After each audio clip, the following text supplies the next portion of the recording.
Even better. Good morning, everybody in LinkedIn land and I guess YouTube and Facebook. Welcome, Ben, to Drink Up Live podcast. Ben didn't realize that this was a live format, so we caught him off guard. Often we do that. We don't want to tell our guests that they're running live, raw, and real. What we love about that, Ben, is we don't know what's going to happen. I'll tell a little story real quick and I'll get in some introductions, get you going a whole bit. But I had one wonderful woman from South Africa, Samantha Skyring, and she has a brand called Kalahari Salt. And I don't know how I found Samantha or Samantha found me. It's probably on LinkedIn because I'm constantly talking to people, just like you, Ben. But she comes on the podcast, right? And she's in South Africa, and she's sitting there, and we're talking about her product. And her product sold at Whole Foods, everybody. And I get nothing for this plug, by the way. But Samantha, I'm going to plug you anyway. You can find it. I use it every day, and sodium is not salt, and it's real salt, and real salt doesn't rise your blood pressure, by the way. So just look it up. Promise you, there's salt is actually good for you. So don't believe everything you read out there. But anyway, Samantha's sitting there, and she starts going cacao, cacao, cacao. I'm like, what the heck are you doing? She's like, well, I'm trying to communicate with my son. I'm like, that's how you communicate with your son? Yeah, I got it, something I got to show you, and that's our cacao call.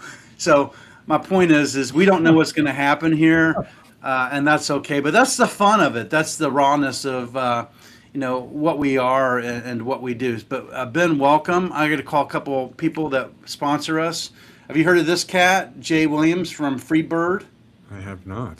Oh, you have not? Now that's amazing me. So Freebird, I don't even know how Jay Bird and I found each other. I don't know if it's from Eric Martindale calling him out, but he is the unofficial beverage sponsor of Drink Up. Huh. And the reason I do it is for free product. Nice. Yeah, but he's into NASCAR, big in the Southeast, just got into Walmart and Publix, and he's started in Georgia with United Beverages. And Jay's been on the podcast, been a great friend, and Jay, I love hugging you. So I don't know if he catches this podcast or not. And then my partner and co-host Adam Smith, who owns Alias Advising. So if you think about everything operations, Ben, and he's very an RTD expert. So can, lid, formulation. He knows everything. I don't. All these words are escape me, but MOQs, minimum order quantities, all that. So he's somewhat made me an expert because I just get to hang around with him every week and learn about that. And then Alicia Vargo with Bev Assets. So Alicia is a sponsor of us, and at Bev Assets we do commercial strategy, much like you, and we help brands. And then I think Rocks Advising with Ryan Helleman, and that's a group of folks and led by Ryan, where they basically help a community of people come together that they may need logistics, they may need formulation, they may need commercial strategy, but a brand can come into his ecosystem or his community, and they can tap into those resources. Nice. So those are the niceties of people that have been so kind to sponsor us. But Ben, thank you. I don't know how we found each other, but I've known of you for a long time. But Ben, tell us a little bit about who you are, what it is you do, and how you got in this wacky world of beverages. Yeah, well, it's a long story because I've been doing it for 42 years, but I'll keep it brief. I mean, as a teenager, I started working in restaurants. There was one in our neighborhood. I grew up in a seaside resort community in southern Rhode Island, and so I worked at a restaurant called the Top of the Dock. And when it came time to go to college, I wanted to go to culinary school, so I did that. And then I started to mature and realized I really needed a bachelor's degree, so I stayed on and got my bachelor's degree in food service management from Johnson and Wales.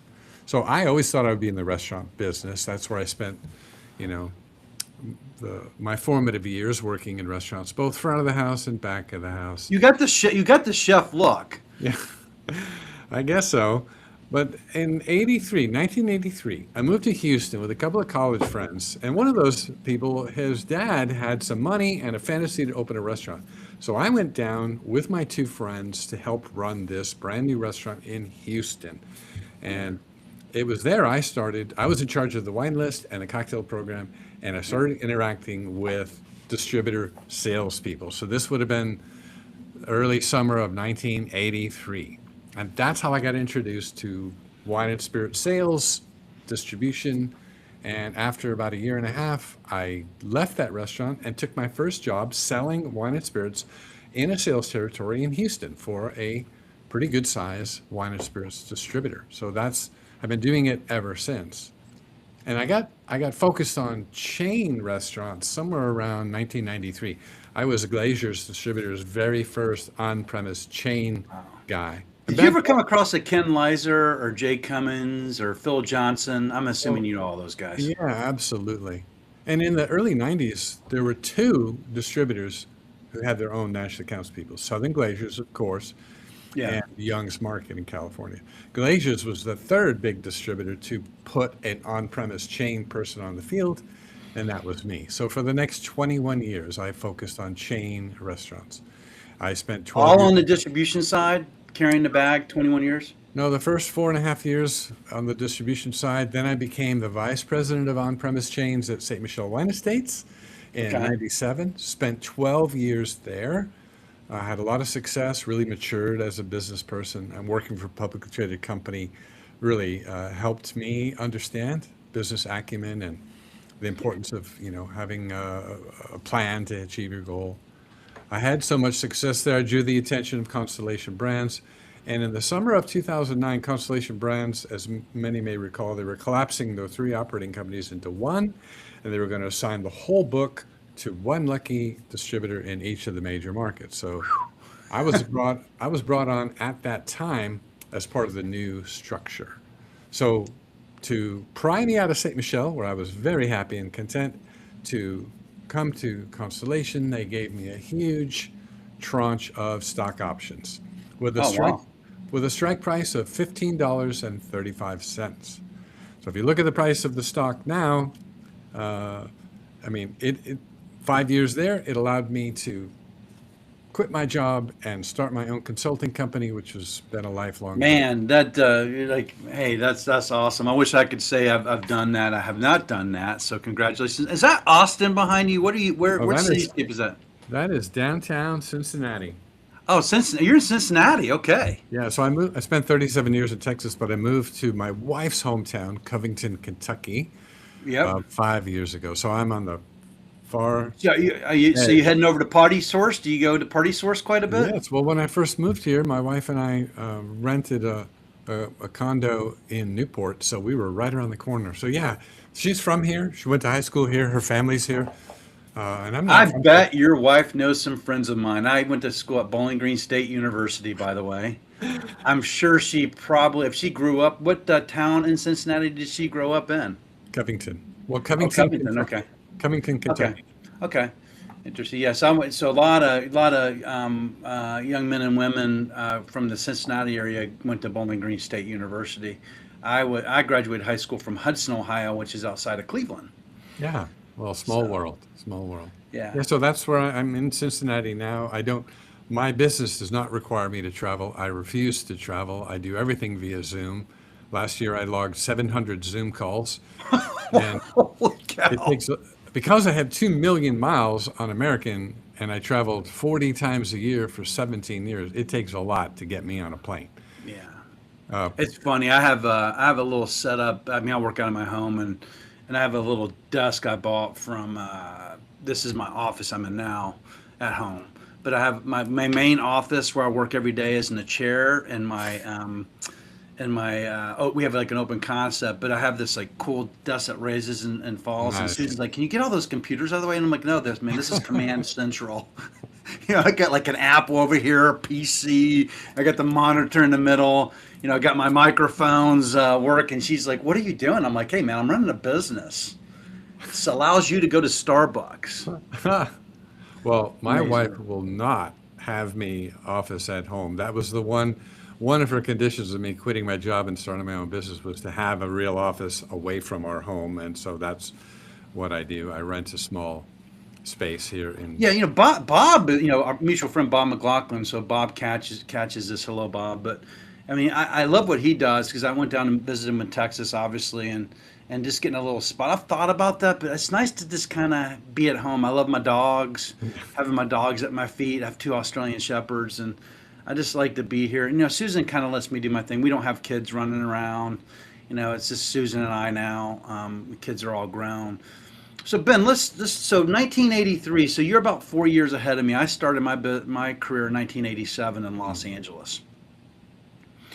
So you and I have kind of the same era, right? Yeah, In terms of how we started. sure. And we'll get into your business. I want everybody to share kind of what your expertise is and what you want to do. But I did want to get into a little bit about like the drinks business today versus yesterday. And it's not a loaded question. It's probably a complicated question, but we can get it down to simple. I'm curious. In 1983, when you started carrying the bag in the market, and then you had this trajectory to St. Michel as a leader, and then the Constellation move, and then eventually enabled you to do your own thing, which is awesome. What's changed from 1983 to now? No, there's a whole lot of change that happened between there, but right now, like everybody talks about COVID. I think it's more than COVID, quite frankly. Yeah. Oh, But yeah. what has changed from the time in 1983 to now in this business? Yeah, it's really pretty simple. And I'm always shocked how few people really stop to consider it. But the sheer proliferation of brands, wine brands, spirits brands, RTDs, functional beverage, cannabis, hemp, all that. I mean, there are so many more brands today. I saw a quote from the CEO of Kendall Jackson a few years ago. He calculated there are 175,000 wine brands for sale in the US. I believe that. And at the same time, 175,000, not 175, yeah, 175,000 wine brands yep, for sale in the yeah, U.S. yes, most people have really not paid attention. It's kind of like the frog in the pan, where the change happens so slowly, you boil to death. But if you really study the numbers, and it's not easy to do, to get these hard numbers, like how many wine brands were there in the 80s, 90s. But, I think we but could name them on our hand, right? Gamut, Gallo, Emerson, yeah, Almaden, it's Inglenick, and Taylor, and then a little Colorasi weaved in between with Francia. it's just massive. So that's what's changed. Distributors, at the same time, there's pool of distributors has shrunk dramatically. So right now, whether you're with a small, medium, or large distributor, you're in a very crowded book. Now there are some exceptions, of course, but the environment for selling has changed a lot. But very few people have changed along with it. They're still running plays out of a playbook that was built for another time. I Yeah, you think, did a post about it. I think this is the post we were going back and forth on. yeah, So, yeah, the playbook back in the day is like I started with Gallo in 1983, and thank you, Gallo, for giving me his shot. I yeah, still have my Gallo sales book and my Gallo field marketing book and my Gallo sales yeah, manager great book. stuff. And I play that playbook. I mean, I think there's a lot of good plays, but not all those plays from 1983 or 87 for me are the plays you got to play today. So, like when you say like they're trying to play the playbook, what are they trying to do that's not working? And then I'd love to get into what do they need to do to make it work. Yeah, I would love this too. I love this discussion. Well, I look at it this way, Sam. The big change of too many brands, too few distributors has created the need to play, run different plays out of the playbook. You shouldn't be depending too much on distributors nowadays. But there's another Yeah. big change too that we haven't talked about, which is also part of the new playbook, and that is the ability of any buyer, wine or spirits buyer anywhere, to access the information they need. It used to be the only way they got that information if a salesperson brought it to them. Yeah. I mean, in the old days, if you went to call on a grocery chain's headquarters, you brought your Nielsen data with you. You brought information about your portfolio products with you. There was no access to that. I mean, you and I go back to the days before the internet. But even since the internet's arrival, the idea that a buyer would need a salesperson to communicate information about products, it's just ridiculous. They can know they're just a few mouse clicks away from finding anything they want. So the Oh way yeah, I to mean, approach, I could blow your mind because I grew up in category management and about yeah, what we were doing for Mitch Odo, Mitch, right? Mitch Odo, God bless yeah, Mitch. He's deceased now and his family, but call out to him.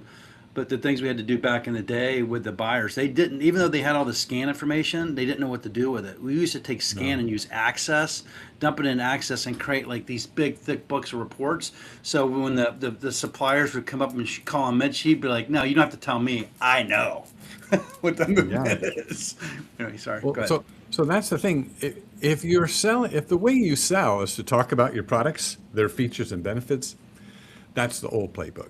The new Okay. playbook is understanding the customer's needs, what they want, and dialing it to that. I believe the sale happens in the customer's world, not the salesperson's So when world. you say customer, you're not saying consumer. I want to Oh, yeah. differentiate. You're talking about like, so if I'm going to go call on Kroger there in Cincinnati, Right. you have to understand how Kroger works. Is that what you're saying? Or Right. okay. Whether it's a major national chain, a smaller regional chain, an independent on-premise or an independent off-premise, your sales approach should be based on the buyer. It should be a buyer-first focus, not a product-first focus. So I love the that. modern playbook has two parts. The role you see of the distributor is one part, and the other part is the approach you use when you're in front of the buyer. Those are two gatekeepers. If you don't know them, you're never going to reach that third as the consumer, right? And then the consumer could be the shopper. You're not even necessarily, you have to reach the shopper, right? But Well, you see this every day on social media, right? Yeah. The brands are not speaking to customers; they're speaking about themselves. It bothers me to no end that brands don't get this, right? If the customer isn't the hero of every post on social media, then you're not going to get anywhere. The customer has, and there's a book, Donald Miller's book, Building a Story Brand, is the cure Okay. for this. It's for $14. You could change your fortunes, but most wine and spirits brands don't ever bother. They're so I'm going to buy that book. I'm remind me to ask you Yeah, about they're- that book, and we can post it out there for everybody to get. That's a treasure trove. You're saying if I read that book and follow the principles in that book, I can change my world. absolutely. Oh, if you and I were to go on to a couple of random websites, right, for a wine, Yeah. maybe we look at one winery and then we look at one distillery. Yeah. Do you know what we would see? Do you know what we would see on the website? The brand, the bottle, the packaging, our story, our vision, our mission, what makes us special. It's all focused on Oh themselves. yeah, here's our vineyard, here's our tasting room, here's our point scores. Meanwhile, like I was on a call with Sheets. Sheets is a convenience store out of Pennsylvania, right? And we had a brand called Mason Dixon Distillery. So hello, Yanni out there and Brandon. But we got a meeting with Sheets, right? And Sheets called us, which was great, or called Mason Dixon, us, I advised them. But anyway, we got a meeting with Sheets. And he just, he's like, we don't promote or advertise. We just looking for a product of good quality. Can I get it? I can't take much in my warehouse, so if you give me a solution to actually be able to deliver it to me where I don't have to keep so much in the warehouse, and it's a good price, I'm interested. It was that like that simple. We weren't talking about Mason Dixon's awards. He was talking about all his like issues of like where he could store it. He's looking for good quality. He needed a local product because he had all the national products like High Noon and Cutwater seems to be taking over the world, and our friends at Carbless with Adam, they're taking. But he's like, I need a local craft to go on my stores. So he had three problems he identified. I need a local craft. I need someone that can handle storage and needs to be a good thing. Is that what you're talking about? Well, terms of- yeah, that's certainly part of it. That's certainly part of it. The focus should be on the customer and what they want, not on the feature benefit of your product. How do you identify that? How do you find out what they want? Well, it really isn't as hard as most people think. The first step is taking the focus off yourself and realizing that the sale happens in the customer's world, not yours. If you don't ever make that mental shift, then forget about it. You're The toast. sell happens in the customer's world, not yours. And Just so get into that. so the game becomes, Sam, to answer your question, is how do I get into the customer's world? Well, you have to read and research quite a bit. And thanks to AI, this takes a lot less time. But if I'm getting ready to make a sale to a customer, or I have a customer in my sites, whether it's a trade or a consumer. I mean, the consumer's a little bit different, but let's just talk trade for a minute. I want to research everything I can about that account and all the people who work there, which I call the cast of characters. That's not my term, it's from Jeff Toole's book, Mastering the Complex Sale. But when you do the research on the people, what influences them? Where do they go to school? Who do they listen to? Where do they get their credentials? Who do they report to? Where do they used to work? How long have they worked there? What's important to them? What are their values? So wait a minute. All So of in that. LinkedIn, you could actually say you could identify the buyer for Sheets. Sorry if he's listening. Right? Yeah. Then you could go and say, where did he go to school? What is interest are? So get to know them. It's kind of like a buyer pyramid. Are you talking about a little bit or no? Well, sort of, but what I would do is go to AI, and I'm a Chat GPT guy. I would click deep research. I would upload so you can download anyone's LinkedIn profile as a PDF. I would upload that to your prompt and say to AI, I want you to research everything this person has ever said or done that's publicly available online. Every comment. I did that on you, by the way, just to let you Yeah. know. Well, hopefully you found a lot of It was content. good. That's how I created. That's how I created the post of this morning. Quite frankly, I said, Yeah. "Tell me a little bit about Ben and his background." And then I used chat to do this. I have like a prompt and like make my LinkedIn post, Yeah. and it hit on the subjects I think you're interested in. Well, and that's exactly right. So you do all this deep dive research. Now, for some people, there's not a lot to find. That's true. But if it's there, you should find it. And then you take the research and you re-upload it to AI and say, I want to reach out to this person in a way that meets the following criteria. One, no whiff of self-promotion on my part. Number two, it's got to be 100% focused on the buyer and what they want. And number three, it needs to offer some kind of value. Like they have to have a reason to open my email and email is really good for cold outreach because they can dispatch it when it's convenient for them. But so the subject line becomes important. But if you So do you're the saying whole- that way they can like they might see it, might sit there, might fester on it for a while, and like, well, who is this guy that keeps on contacting me? Yeah, interesting. I sell robotics, by the way, as a side gig.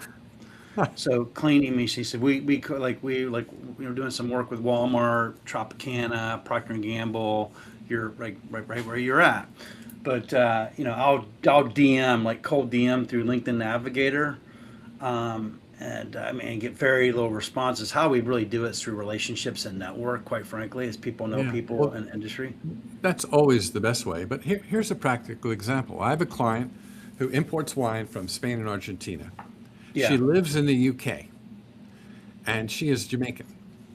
But she's going into the Northeast now. She's found a great broker who, in turn, has great distributors, and it's time for her to start finding customers in the Boston area. So, using AI, she's researched. Show me all the women-owned restaurants, the black-owned restaurants, the Jamaican cuisine. Like she's looking for common ground. She's a black woman Jamaican business owner importing wine. So she's looking for affinities, and she has identified something like 10 restaurants that meet most of that criteria. Then she uses the system I just outlined to do the research on them and use AI to craft the perfect cold outreach email. And Sam, do you know how many of those 10 have actually replied to her?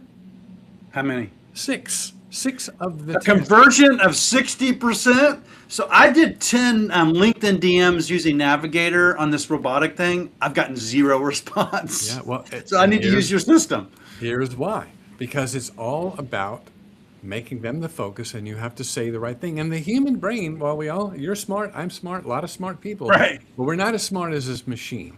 So if you feed it the right information and the right context, and you tell it what it is you're trying to do, which is, I need them to open this email, and I just want to reply. I don't need an appointment. I don't need a pitch to attach a pitch deck. I just want to reply. So that's why there's such a high conversion.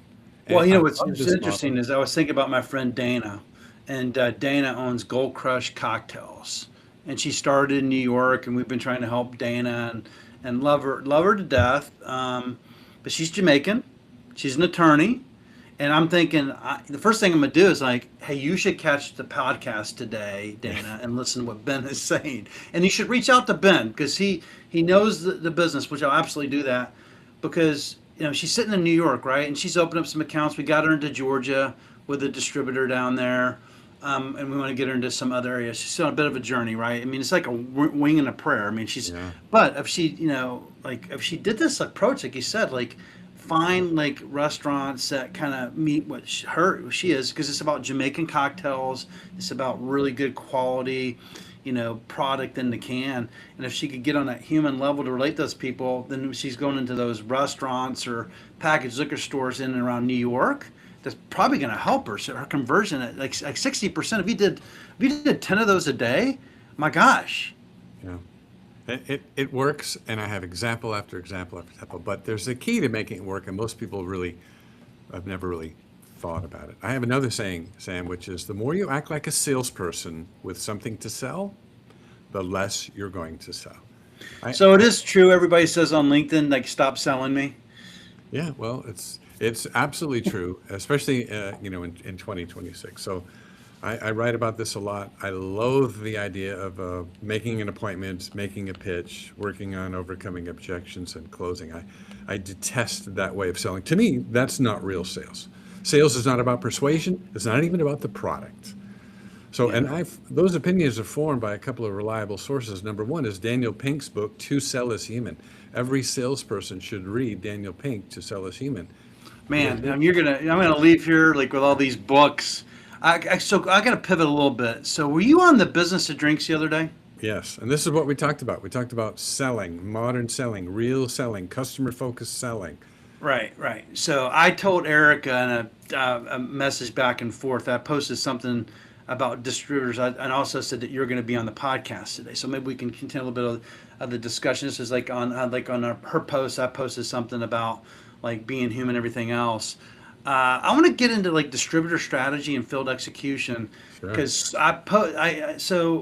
she was talking about like Bar Covenant and BCB. That was her post this morning. So I'm Yeah. just calling out the Business of Drinks. Love the podcast. If you guys want to be on a great podcast and great information, please go there. I've talked to I think Erica once, but anyway, everybody thinks that when they get distribution, the job is done. I'm curious what you think Yeah, about well, you know that why they because some think of the that, top, Sam? You know why they think that? Because that's how it used to work. yeah, It really did. That yeah, used to work. But the key word is used to. yeah. It's So it's not a function of like today's distributors are overwhelmed. Okay, yeah. so it's not a function of more education, more incentives, more pressure.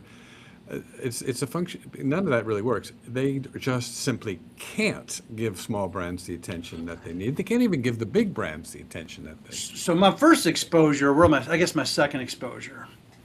I would talk about distributors and what's in back of a warehouse. I don't think people realize, and what's in a book, and then what's on a computer, but sits inside a salesman's bag, right? Which is a price on a sheet that is never going to be mentioned, right? So I was working for Gallo about a year. I got recruited to go work for a medical supply company. That didn't go too well after 4 days, and I ended up at a place called Product Tool. And I eventually went back to Gallo, by the way, but I had a brief stint for 6 months at this place called Product Tool. And I would sell to the aerospace industry. And Product Tool was this huge like industrial supply distributor. We'd sell like mezzanine equipment, sandpaper, tools, screws, anything. And you'd walk the warehouse and there was thousands of products, thousands, right? Yeah. And my job was to go out into Los Angeles to go call on these tool and die master mechanics to actually fill, solve whatever. I mean, when Northrop, when they were building this top secret stuff, I'd be able to get in there with some clearance and everything else, and I would get these guys to buy this product. But I can tell you what I learned really quick is the brands I focused on were the suppliers that showed up. So guess what? When the 3M supplier was showing up and working with me, or Milwaukee guys, I was selling their product because they were getting me to focus on their brand. And then obviously I was selling on the products that the distributor Product Tool was having me focus in on, right?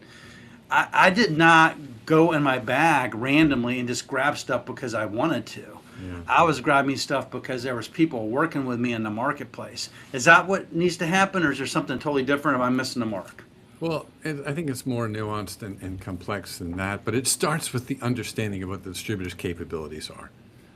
There was a time when you found a good distributor, you partnered with them, you did a general sales meeting, you did some ride with, you nurtured the relationship, you supported them, and the distributor would unleash their their powerful leverage, which is a large sales team and their customer interactions. That was how it worked for many, many years. I was part of that system for a long time, both as a distributor and a supplier. So That's I get not the world today. distribution and my job is done. It's like, oh man, I'm with Southern Glacier Wine and Spirits. Yeah. I've done the whole work. Is that why so many brands spend? This drives me nuts. They'll spend $100,000 on their can. They'll spend $100,000 on the social media campaign. They'll spend $100,000 on a PR campaign. They'll put like all this nice stuff on social media. They arrive with us and are like, hey, will you work on commission? Yeah. Have you experienced that? This is about the frontline business, but my point is they did all this investment up front, and by the time they arrived at us, like, hey, you're the most important. I think it's one of the most important jobs is a person that sells your product. They want them to work on straight commission. Yeah, well, I mean, that can work, but it's not typical, right? Yeah. But I think, Sam, a good way to look at this is if you think the distributor, actually, let me back up. I love looking at job descriptions on winejobs.com. I love to see what companies think it takes to be successful selling in the three-tier world. And if you look at a typical job description, it'll say things like hold the distributor accountable, manage the distributor, work with the distributor. It's all oriented towards getting the distributor to take action.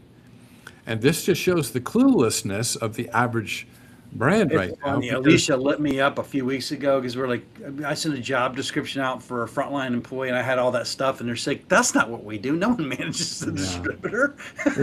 That used to work, but it doesn't today. So the burden of building sales and distribution has shifted from the distributor back to the supplier, but most suppliers haven't got the memo, and they don't. You post about this all the time. I mean, so when you say shift, what has shifted?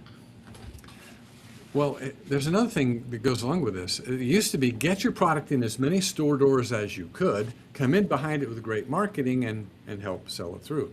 Well, that used to work when there were far fewer brands, but today there's just too many brands, and that's not the model anymore. That's interesting. We could go down that rabbit hole together for sure, because so I call that ghost distribution. So you get distribution, you go away, and you don't support it. Is that what you're saying? So this is related to your question about what you can expect from your distributors. Yeah. Don't expect your distributor to go and put your product in everywhere, because it's not going to happen. And even if it did happen, it's not the right thing to do.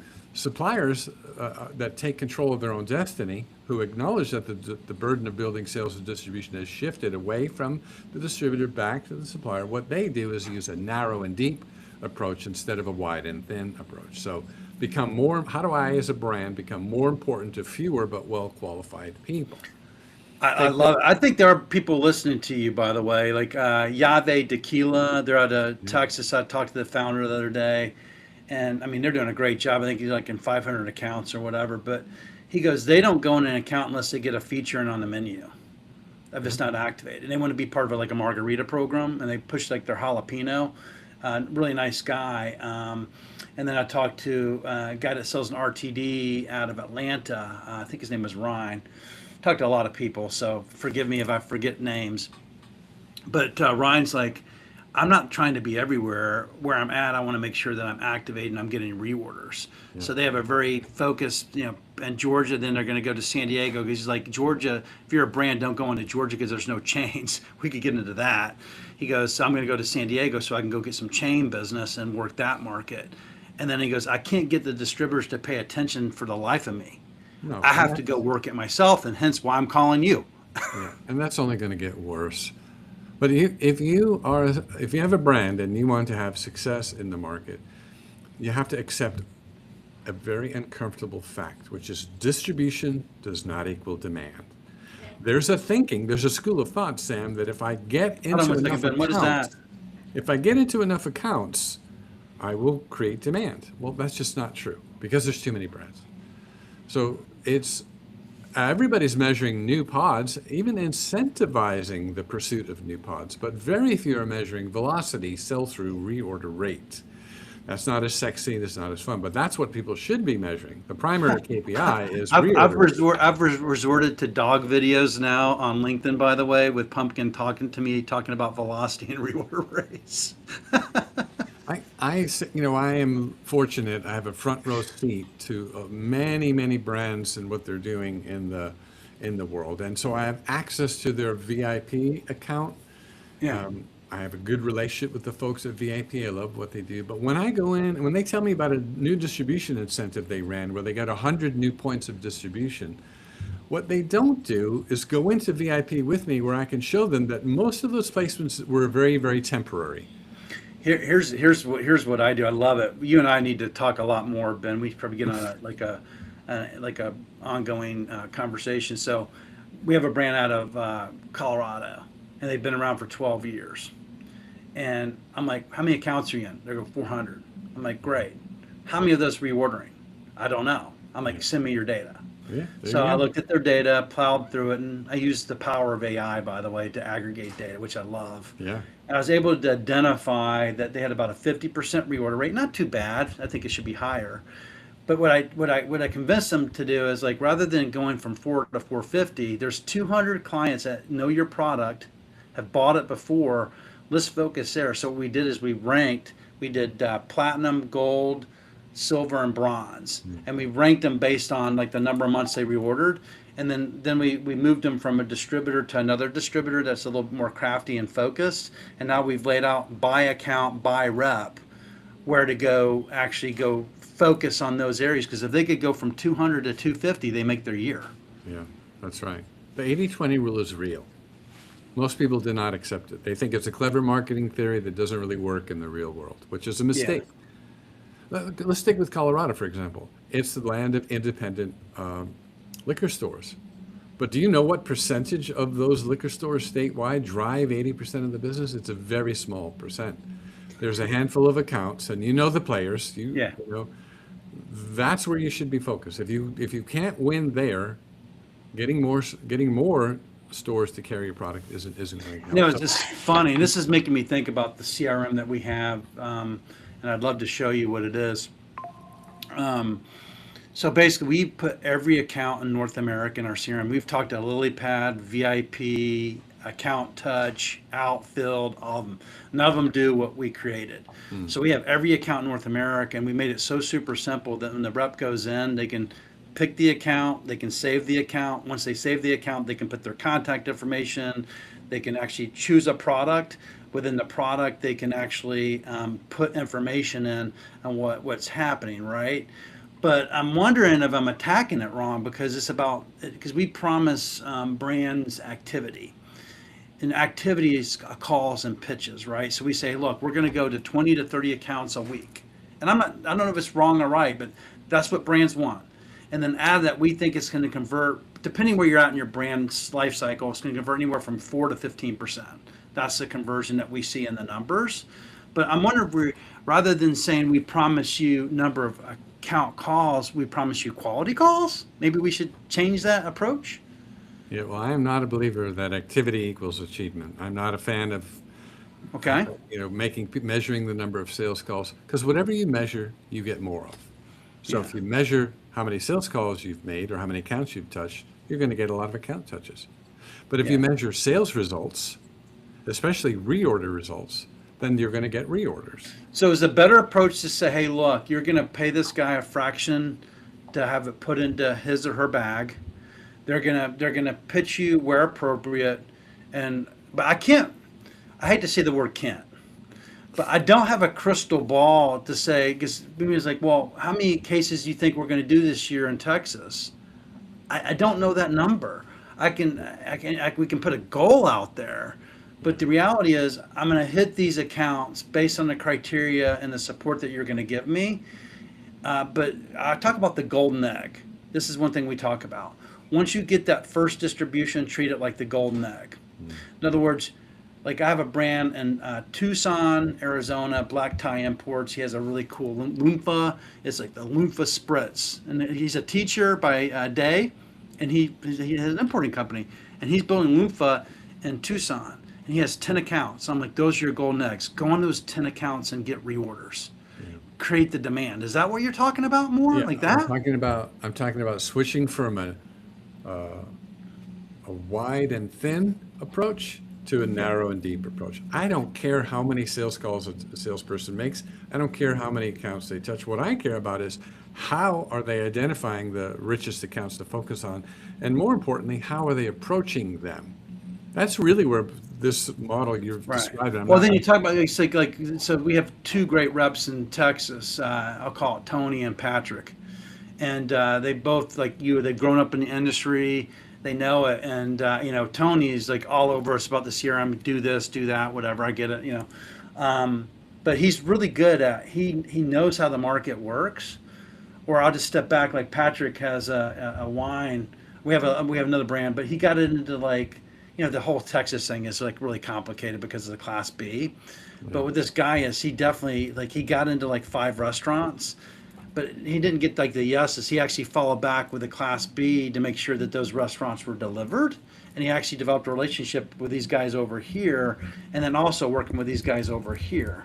I mean, he gets it, and he's working on getting into like a program with them, right? Like on the menu and getting it activated. Is that what you're talking about? Kind of like that stuff? Very similar. Here's another way to put it, Sam. I like to use the saying that until they've bought it 5 times, you don't really have distribution.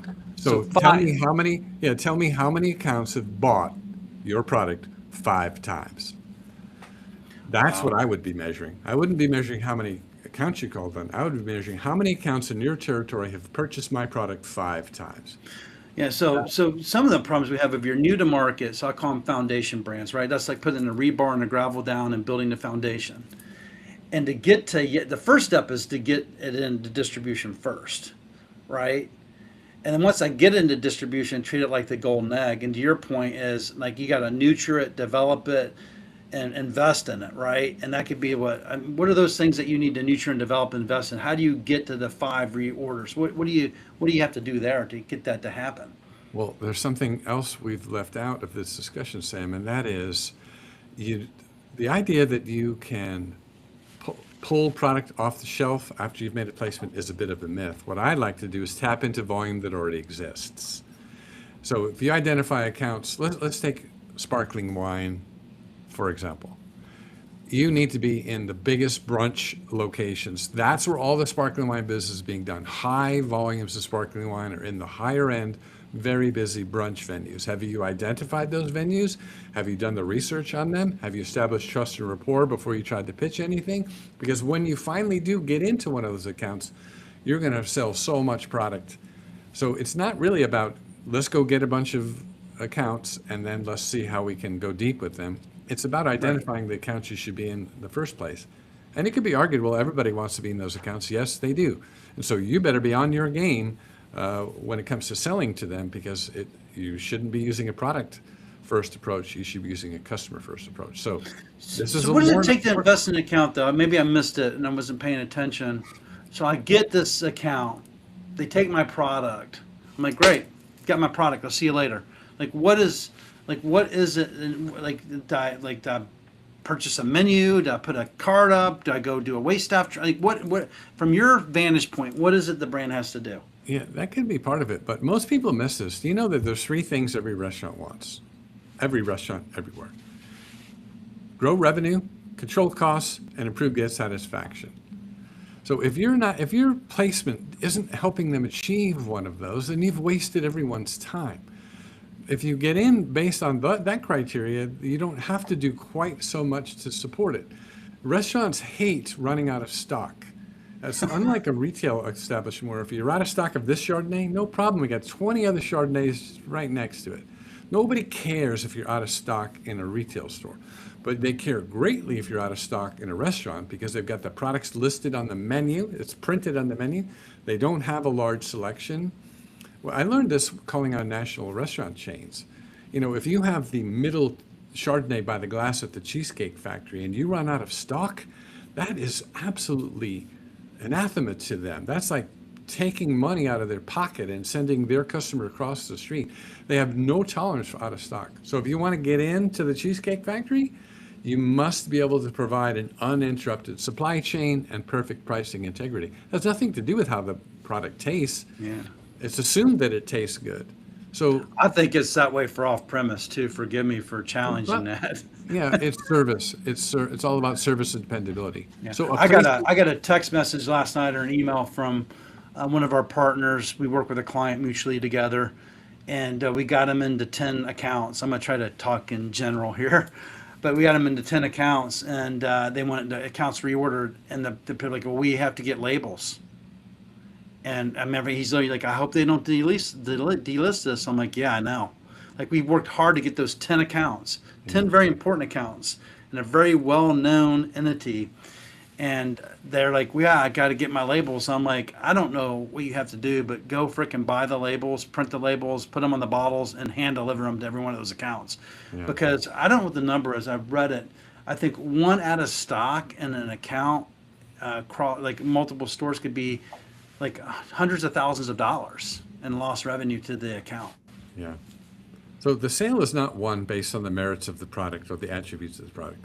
The sale is won by aligning with the business needs of the customer and ensuring that those things are addressed. So no out of stocks, no jerking around on the price. If you have a problem, here's my cell phone number, here's my home phone number, here's my email. I mean, being service is how you tap into these big volume opportunities, not by the merits of the product. The average salesperson isn't really looking at the world that way. And certainly sales leaders aren't looking at it that way. That's They want to amazing. make sure their salespeople are calling on a certain number of accounts per day, which to me is absolutely ridiculous. Because Amazing. that's not what leads to sales success. That's amazing. All right, so I'm gonna. So with the remaining time that we have, about 15 minutes or so, I want to have you share like, what is so. You kind of, I think people are getting a sense of your business, but what's your sweet spot? What do you like if a brand and I'll put up how they find you, but if a brand like needs your service, what is your service for brands or Yeah. services? Our service is about teaching our clients how to have the right strategy. Okay. We help our clients get clear on the strategy that works and the strategy that doesn't. So we Yeah. always start with an evaluation of what they're doing now.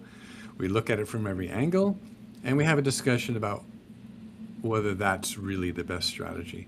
For a lot of So are they people, coming to you after failed launches then? Basically, they've been out there trying to figure it out. Are they new to market or is it a little bit of both? New to market, been in market, it's a variety. it's a bit of both. I get a lot of calls from people who are getting ready to launch a brand and they want to make sure they do it right. Those are my favorite clients because we don't have to spend money or time undoing anything. But I have a lot of other people who followed a path that they thought was the right path, only to find out that it wasn't. They read an article or watch a video, and I'm making a list of things you should never do, and they're like, holy crap, I'm doing all of those things. Maybe I should talk to Ben to figure out what I should be doing. Now, here's a good example. I have nothing against large national distributors. I don't. But they hold themselves up to be like a one-stop shop. Like, come with us. You'll have one point of contact across all these states, and we'll leverage our national presence on your behalf.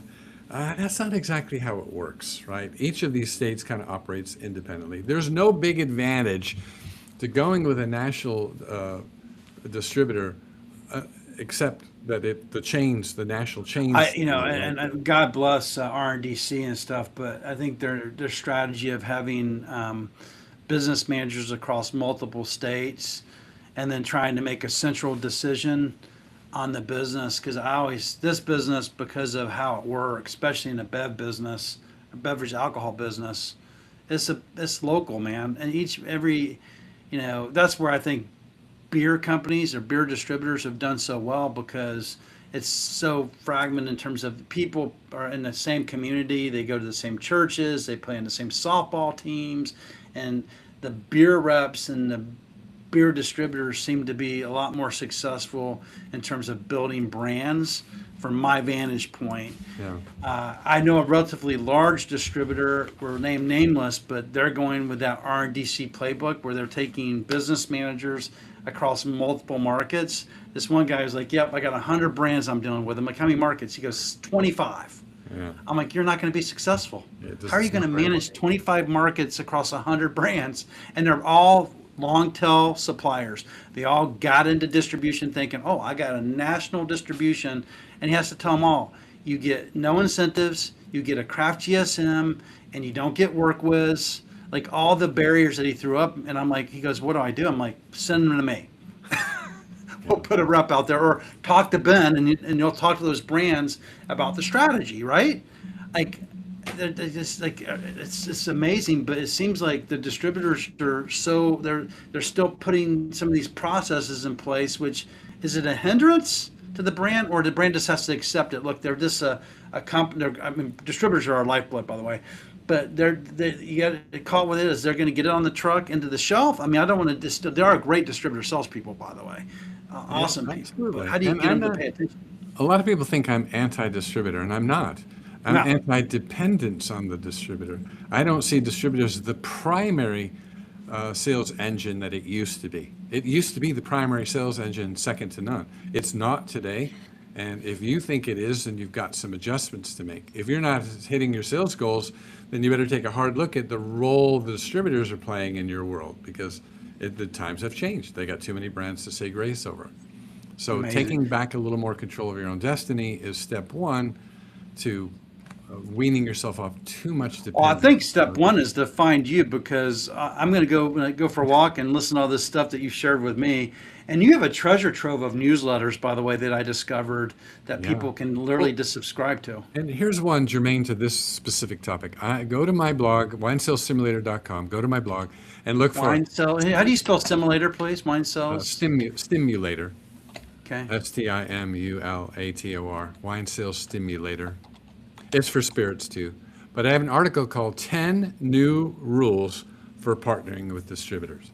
I pretty much give you the keys to the kingdom in that article. If you're not happy with the performance of your distributor, you should go read the article, 10 New Rules for Partnering with the Distributor. Is that it? WineCellStimulator.com? Yeah, that's it. That's exactly right. Yeah, so I discovered that, and you motivated me. So I created, I don't know what I did, and it probably was like, it's probably somewhere in the World Wide Web, it disappeared. But I created like a whole like bunch of guides that people can plug into. I don't know how to. I don't even know. I can't even remember where I posted it, so I got to figure out where I found it.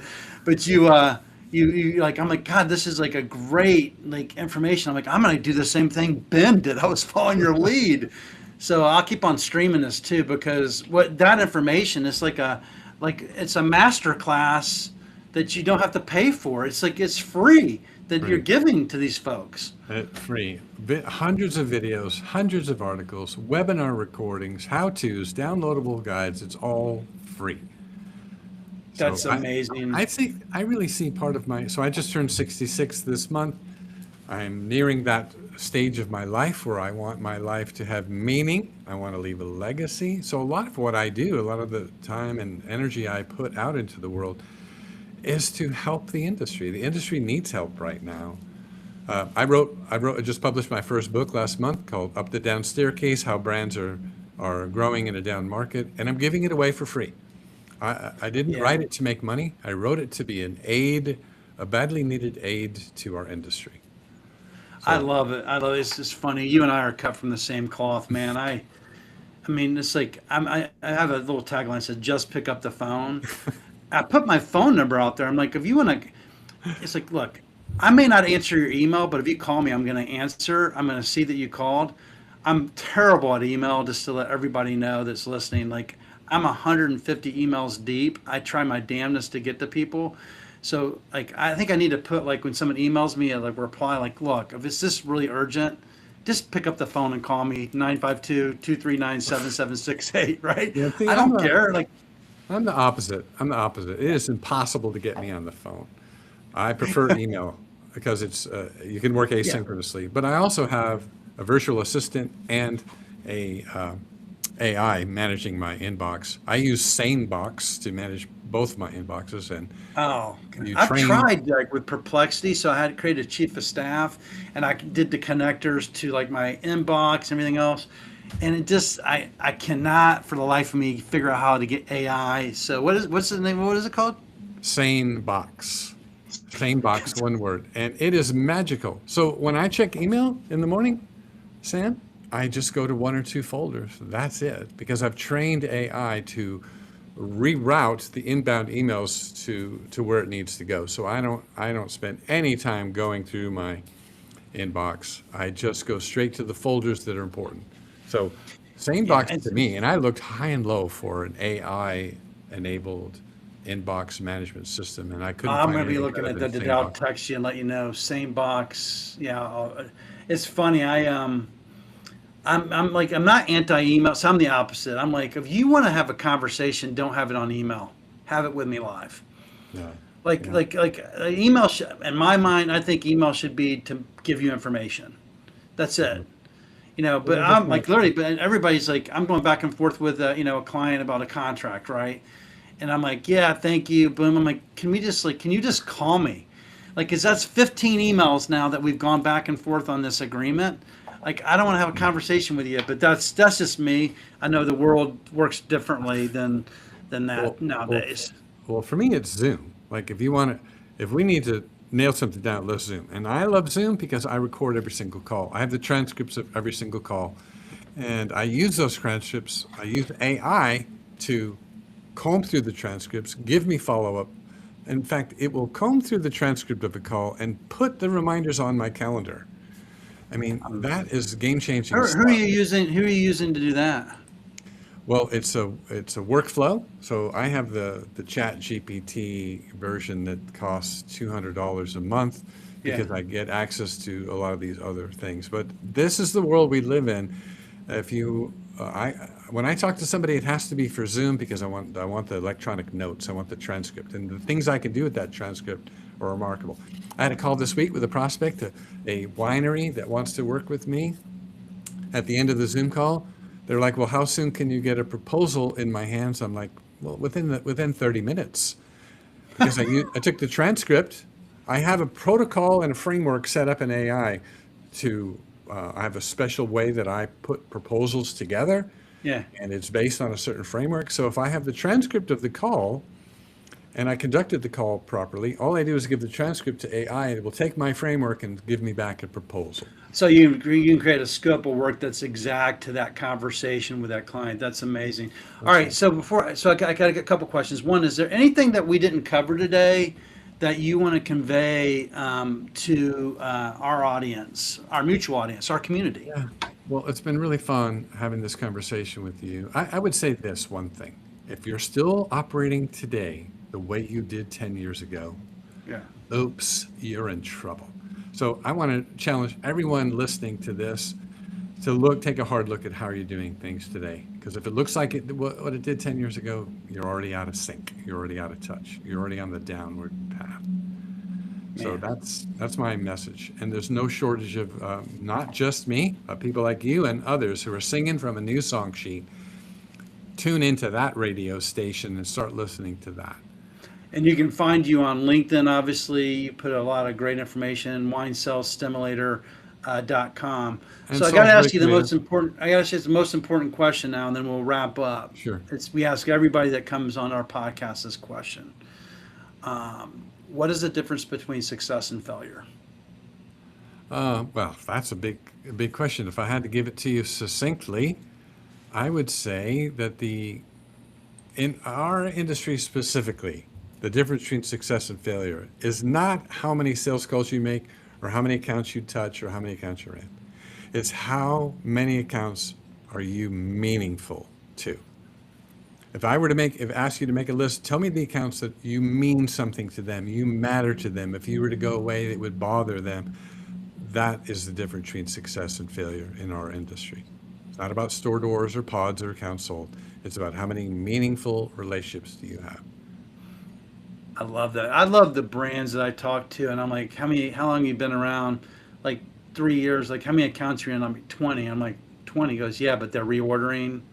Yeah. They're loyal to me. I'm on the menu.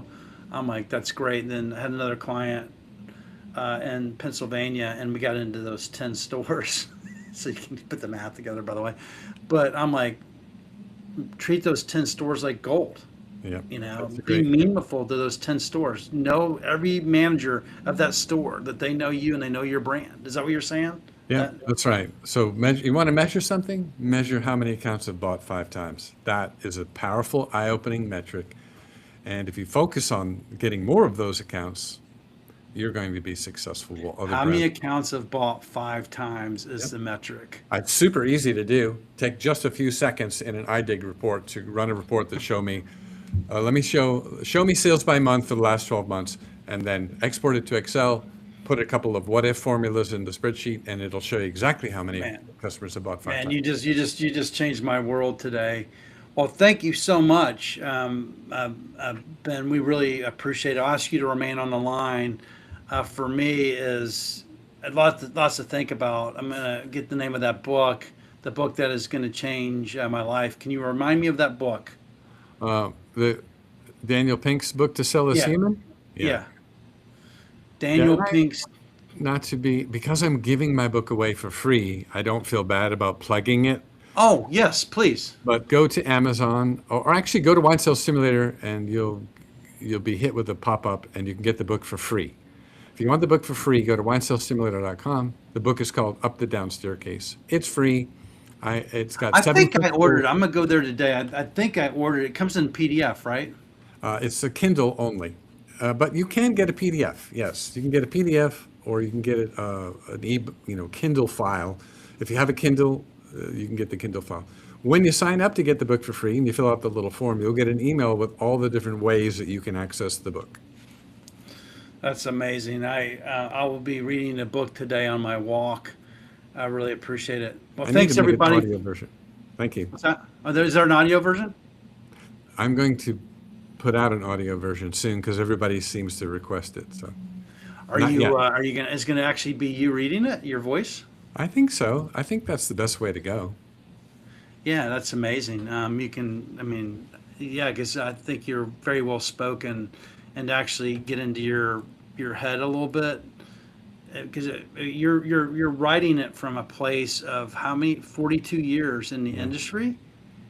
I can't Yeah. imagine the stuff that's in that book. Yeah, well, it's the seven things you need to do to have double-digit growth. I don't know how I don't know how much more plain I can make it. Man, well, every one of our clients are going to be buying your book and using it. Everybody I meet, including myself, I'm sure it'll help Alicia and my business as well to follow those principles. So we very much appreciate you. Thank you so much for coming on. I was so excited to have you, to have someone of your stature join us. So we were truly blessed. Thank you so much. Thanks for having me, joining Sam. us. Have a good day, everybody. Get to your weekend, and until next week, we'll see you soon. Should stop here.